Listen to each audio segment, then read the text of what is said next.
जाम फजना मोइसे checking तौरी को अखोय आसाम दे line हारगा सो खोगी आधार जेंगे अदुगैदी अखोगी card जेंगे ना अखोय आधार गुंबा card गुंबा जेंगहले अदुदे अखोय चंगो यारबो जेंगबिउ अखोय इमा सिंसे गाड़ी चांग पयंगे लोइना थाला थाला का चेकिंग तौरिनी इमा होजाई अखोय होजाई लाकपनी अखोय अखोय मेते रिलीफ कैम्प से खा चांग होजाई आसाम दगी लाकपनी अखोय द थागचरी मा ओइना इसे ओइना समायना मयाम कांगले पाके तम थोपिरगबसे अखोयसु अंगम मते खिनंग तौजगे लाकोन हो पिराके पारी मोमुबांगना यंगबिरिबा मयाम पुनमपु इकाय खुमनजरी ngasi अखोय लाइबा मफम से मयाम द उच्चगे ना वीडियो से सेमजबनी चिना मयाम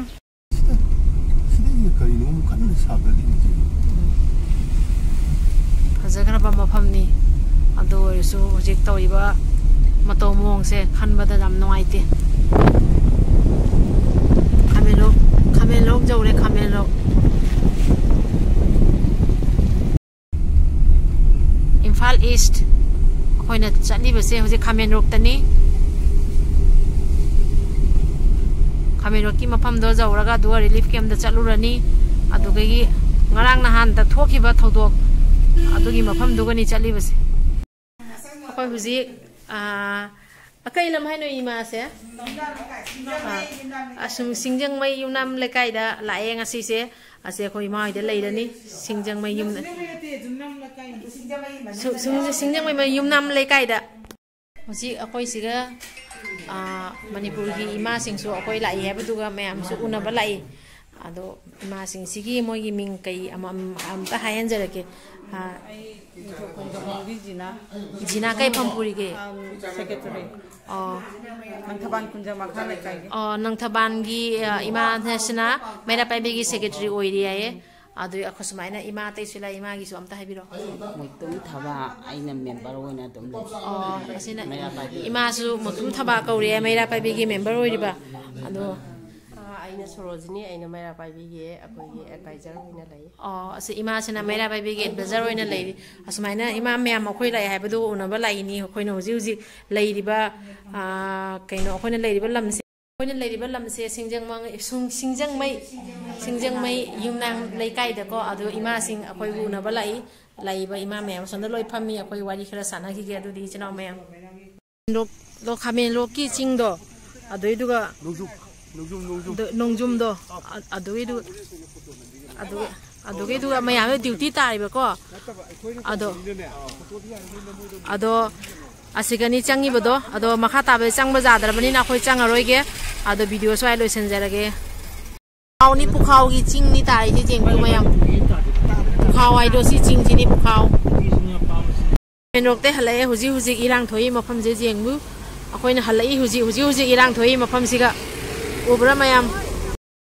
akhoi huji press club ta lai press club ta khoi jore press meet ama lai press meet se tawraga adogei di akhoi wari khara sanaraga press meeting ama tawraga du loiraga akhoi nga le chatro bani ado huji jengbiu mayam ai se mayam se ga press club se lakpa se ucharam gaina video se semjabani ichinaw mayam akhoi mayam press meeting se huji haure akhoi media kangu lakwa hunare mathang meeting se haurani ado akhoi meeting sidi utpa jabara do khangdiri rasum video do ina ma aga makha do sum ucharake hojik elite ki lakna loi khare mathang amuk lakhini meeting se haudore meeting se akhoi lakini che sing oja sing loi na sona phamni che je oja amta lon thalo oja ma'am siga loi phamni akhoi min se hawani nga leiraga so akhoi gi media gi ichinau mayam gi gari nga tani se hoji mathang media kangu reporter kangu lai ase akhoi mit se tawdori bani mit se hawdori bani yushio pistala aga namjaba khara kokomi gi mafamda koina chen kemang kasu tojirami mathang से खामेनो की चिंगनी चनाव मयाम असिगे सिगा Larry बसे को जामना लिकपा majority ने बमिते सिगा Larry बसे मोय मयाम सिना इमा सिंगना तौरगा अदे असे खुन लेकाई इचिनाव खना तौर खुन से ngai बनी खुद खुलाई सु जाव दगे अखोय मेते इचिनाव मयाम से ngai बनी अदो इमा मयाम सिबु जाम थागचरी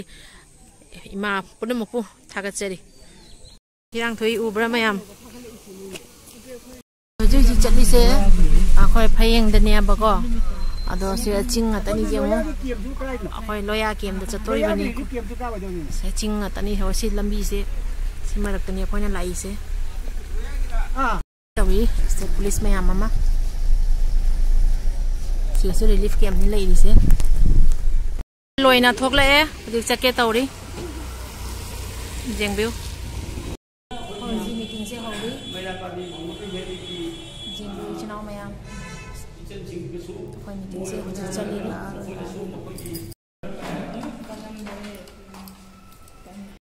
Manipur airport tani mayam khoi je halla ge na tawri Imphal airport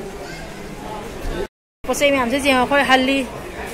Imphal lagi Manipur Imphal lagi Jumda Assam da khojai da halle khoi je reporting tawri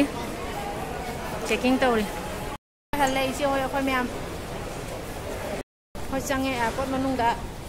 khoi reporting tawri luggage mayam check tawdori huji khoi na chatoi buse Air India ne ba ko aduna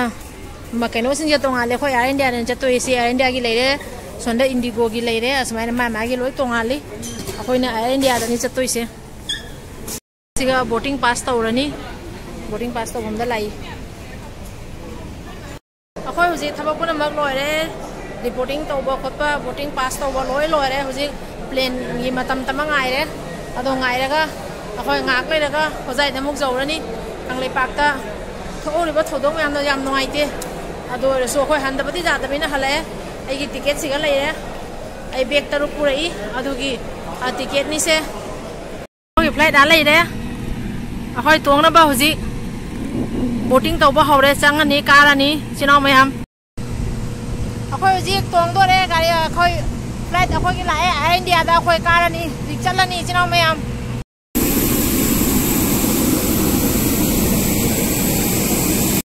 dore akhoi huji kara ge si flight chagani akhoi na ka doi se chinaw mayam masigi flight se jam chawi Delhi jawdoi ni ko seat se jam jami jengbu mayam akhoi lakpada akhoi yamba akhoi maso CRP gi oiba akhoi defense la laiba akhoi DIG oina lairi bani yamba ga lakmina re jam आपसे मिलके बहुत अच्छा लगा आप लोग ने हमारे जो इम्फाल में जो बर्निंग हो रहा है आप CRP का टीम ने जिस तरह से हम लोग को मितई और दोनों के बीच में भेदभाव ना करते हुए जिस तरह से मदद किया आप सबको CRP के जितने भी हमारे भाई जितने भी हमारे CRP भाई है सबको हमारे चैनल के माध्यम से आप सबको मैं सलाम करती हूँ नमस्ते गुवाहाटी गुवाहाटी जौरे चिनाव मैम गाँव लेगा ट्रेन तोंगनी जुम चलनी चेक तब लोइना अखोई चंगे मनुंगदा